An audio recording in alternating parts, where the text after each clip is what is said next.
Men bolaman. Lekin men jim turmayman.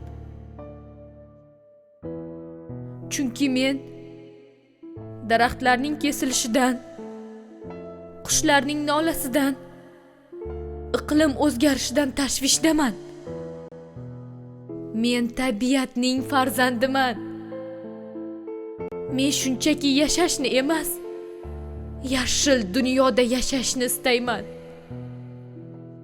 Nega ba'zi odamlar daraxtlarni kesadi-yu, bir umr hayot beradigan havoni o'ylamaydi? Nega birgina jonivorni o'ldirib, butun tabiatning muvozanatini buzadi? Men bugun shu yerda turib savol beraman. Biz ertaga qanday dunyoda hayot kechiramiz? Tabiat bizga faqat sabr bilan qarab turibdi. Uni doq qilmaydi, yig'lamaydi.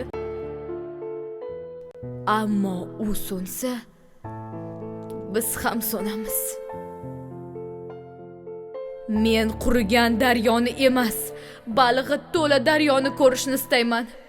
Men sahroda yoki o'rmonda hayvon izlarini emas, ularning o'zlarini ko'rishni xohlayman. Men bolaligimni beg'ubor, yashil hayotga to'la tabiatda o'tkazishni istayman. Shuning uchun men millionlab bolalar nomidan murojaat qilaman. Ona zaminimizni birga asraylik, daraxtlar ekaylik, hayvonlarni himoya qilaylik. Yirtqich emas, mehribon bo'laylik. Men bir bolaman. Bir bola bo'lsam ham bilaman. Agar bugun tabiatni asramasak, ertaga juda kech bo'ladi.